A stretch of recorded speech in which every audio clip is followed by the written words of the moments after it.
Hello everyone, I'm Brian. Today I'm reacting to Misunderstood Law of Karma, J. Lakhani Hindu Academy. I don't think I necessarily misunderstood Law of Karma, but I just don't understand enough about it. So as far as what I remember prior to getting into this is the fact that karma is actions that you've taken. So if you've done something bad to someone, something bad will happen to you, which is pretty true for the most part. Um, Also, that I thought that karma was purely action based, physical action, not your thoughts or your emotions or any DNA, RNA, and all that. That also being karma, but I didn't think anything about that. I thought thoughts were jnana yoga.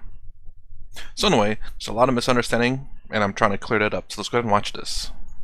It's regarding the Hindu teaching of reincarnation.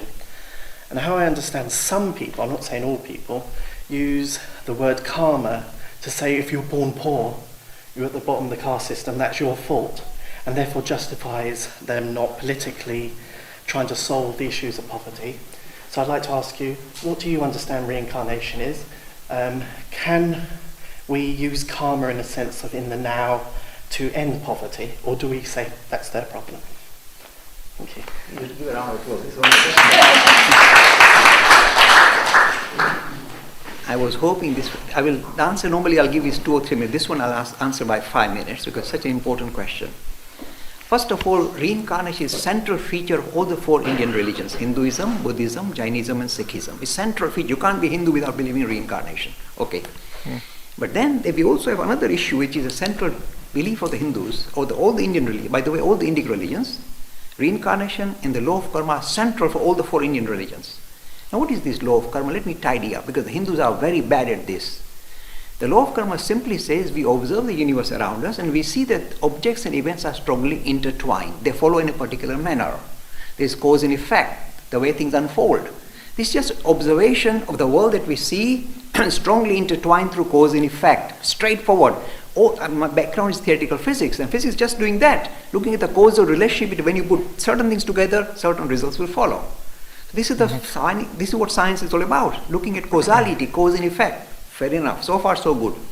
Now the Hindus said, let's use this in human terms, and this is called the law of karma. It's become part of the Western vocabulary, because when things go wrong for a Westerner, they say, oh, my karma catching up. Okay, calm down. So what's this karma? What's this karma? The idea is this.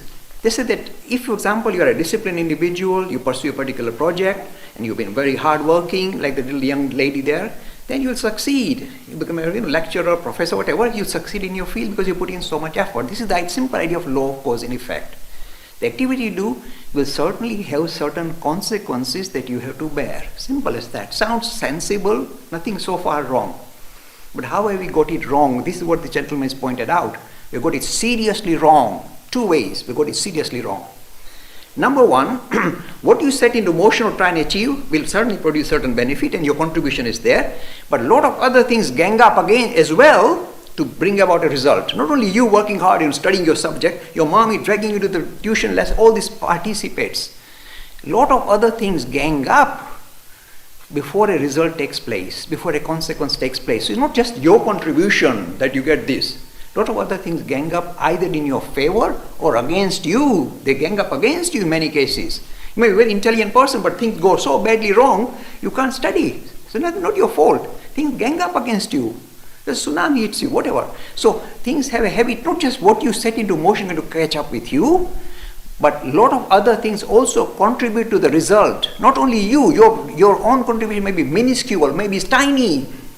Recognize, this is the mature idea of law of karma. Your action will produce a certain result, but it is limited. This is the part the Hindus have forgotten. When things go wrong, you know what a Hindu will, oh, I must have done bad things in my past life, so it's catching up with me, I'm a fatalist, I deserve it. Utter rubbish. Things will gang up against you whether you like it or not. Even the goody-goody things will gang up against you. Promise. Don't you see a lot of goody-goody people struggling like hell and a lot of nasty people having the best time? Things gang up in this unique manner. Either gang up in your favor or against you. Nothing to do with you, your karma, nothing to do with it. You just had little contribution. This is the mature idea of law of karma. The Hindus have forgotten this and they become fatalist. Anytime things go wrong, I deserve it. You don't deserve it. The law of karma, to the contrary, says the opposite. It says when things gang up, they are going to gang up against each and every one of us. When they gang up against you, do you know what you do? Said the law of karma. We told you are in charge of your destiny. Now, roll up your sleeves and come fighting. Sort yourself out. Get out of your trouble. This is the law of karma, mature law of karma. It puts you in charge of it, saying, okay, things will gang up against me, I'm going to fight against it. Overcome these obstacles and get over it. This is the mature law of karma. The Hindus say, oh no, we must have done bad thing in my past life. Utter rubbish. That's one part. The second part that really hurt. Okay, so basically the first part is something that I do believe that Sadhguru teaches as well. It's the sheer fact that there's going to be a lot of things against you in life, and you must fight. You shouldn't just give up. You shouldn't bend over and let things happen to you. You need to push for what you want in life. So, a good way to put it, but the way that I see it in my mind is the fact that if you're trying to start a business and then a whole bunch of people are trying to shut you down, you're not going to just sit there and say, well, I guess this is my karma, so I'll just stop. No, you keep pushing, you keep fighting, and you fight and fight and fight. I guess this goes back to, as far as I remember, the comment saying about Arjun and Krishna, I believe. Again, if I remember those two names correct, I know Arjun is one of them in the Bhagavad Gita.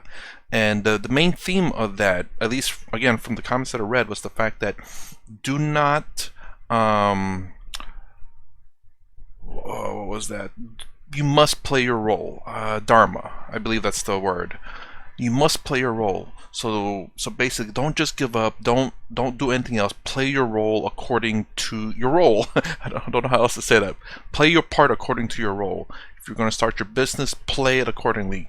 Fight for it. Although it's kind of weird though to say, what is your role if you're starting a business? You're not a business owner yet, but you're trying to start a business, and people are trying to stop you from doing a business. But I definitely gotta listen to the Bhagavad Gita, and I really do want to listen to the battle. I want to hear the story about that and how that can apply in life. But yes, I do agree with the sheer fact that no, if you want to start a business, no matter if someone's trying to stop you, don't let it stop you. If this is what you genuinely believe and want, go for it. Give it your best shot and let the world speak. Let the world speak, but let the world judge, or whoever is to say, okay, you can have a business or you can have a business. Let them be the judge of that. But push forward, present your case, give a great argument as why your business is needed, and create your own. Create the business, and then let the public or whoever kind of judge. But just don't give up. Hurts me even more. And I'm pointing this goes to India. WhatsApp, 1 million people watch it every day. Let it go back. The second part of law of karma that Hindus have forgotten is this. It's not only what you set into motion has got a habit of catching up with you, what you fail to do. Suppose a situation arises in front of you and you turn your back and you fail to take action, that is bad karma too, isn't it? Suppose you are living in Hempstead and just near the winter time, and little leak in the attic, little leak going on in the water. You say, well, when I come back from Florida, don't go to Florida by the way.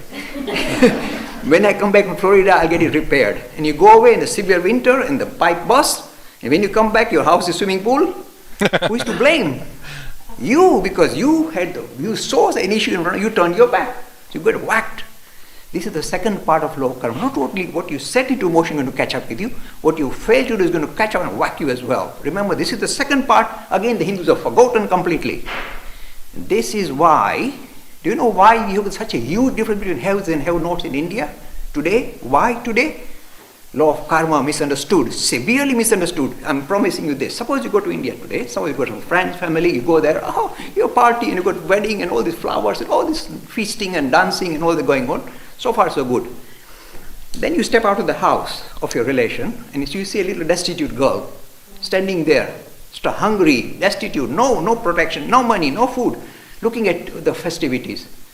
You will be, if you come from London, you see an egalitarian society, you feel shy, you don't like it. You jump go inside the house and bring your host out. What about her? What about her? You know what answer you're going to get? Promise. Don't worry. She must have done bad things in her past life, and her karma na bhogve. Let us pay her price for past karma. We did good things, so we dance about with kurtas. This is why for the biggest difference of haves and have-nots in India, law of karma misunderstood. So what the gentleman asked was so important. That's why I started going to spend a lot of time on it.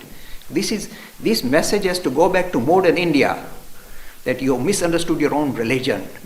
It's an oversimplistic understanding of law of karma creates this huge difference between have and have-nots. You become indifferent to the suffering of others. How dare you do that? And do you know how it catches up with them? Let me tell you. In one life, they are dancing kurtas and all this funny business going on. In the next life, law of averages, they'll be down there, starving. And those guys who are starving will be up there dancing.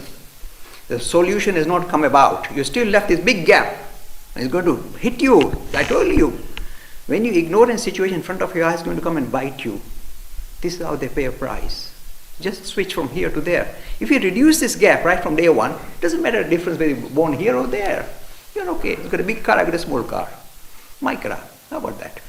So this important idea as the Hindus say, I'm telling you, this is such a serious mistake. And I'm really rubbing this into the Indian market, saying, please understand your religion in a mature manner, not in this oversimplistic manner where you become indifferent to the suffering of others. Not allowed. Sorry, I got bound up on this one. Okay, so the second one's basically when you see, I don't know if it's necessarily injustice in the world, but if you see there's something that needs to be done, do it. Although that is easier said than done for sure. You know, that example that he gave there is the kind of like, you know, if there's homeless people, you know, and you yourself aren't exactly making a lot of money, you can't exactly support another person. You can barely support yourself. You know, what happens at that point? You know, some people are living paycheck to paycheck and they can't support another person. I mean, but does buying them food or giving them a few dollars or, you know, money, is that good enough, or is it not enough? You know, it giving them food or money for that day is it's like a band-aid on a wound. The wound is still there, you just patch it up. Doesn't heal it. You know, there's certain people that are, I guess, and I'm wondering if this goes along the lines of your capabilities is where it's taken into account. So if you cannot really support anyone, then, and you see someone that needs help, you don't help them, not because you don't want to, but because you can't. You don't have the money or the facility or the equipment, whatever it may be, to help them. I wonder how that plays a role in that. So the two things is, when you see an issue, whether it be a leaky roof or someone that needs help, try to take action before it gets worse. That's what I've got from the second one. The first one is the fact that if things are going against you, don't accept it as that's my karma. Fight against it. Push back. I don't want to say do you, that doesn't make any sense in that context, but it's more along the lines, if there's something that you really want, pursue it and don't just give up. Don't roll over.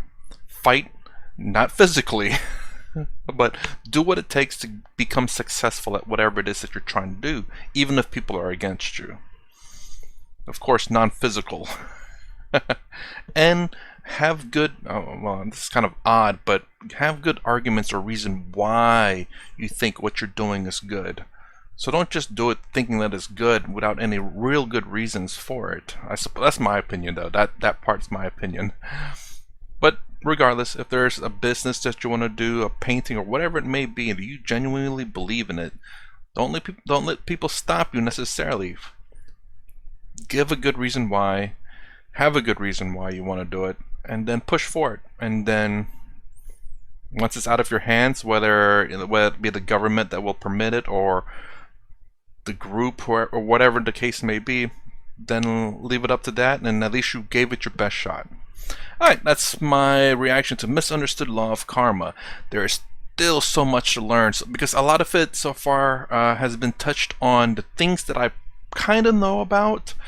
Not so much in terms of, I think what Sadhguru says, like karmic memories in terms of your genes, in terms of your body, And the thoughts too is a little bit. I've not heard thoughts, but I can kind of understand it. You actively, consciously thinking about things. Sadhguru was talking about unconscious and conscious decisions that you make. Obviously, you have no control over what your body does. You can't think about like grow longer arms, fingers, whatever. You can't really control that. That's something that's unconsciously done. Your body automatically does it. But however, there are many other things in your body that you can't control, that you kind of just let go and let it do its own thing, that you can control. Anyways, that's my reaction to this. If you like my content, please consider subscribing. Thumbs up, thumbs down below. Thanks for watching. I'll see you in the next vid.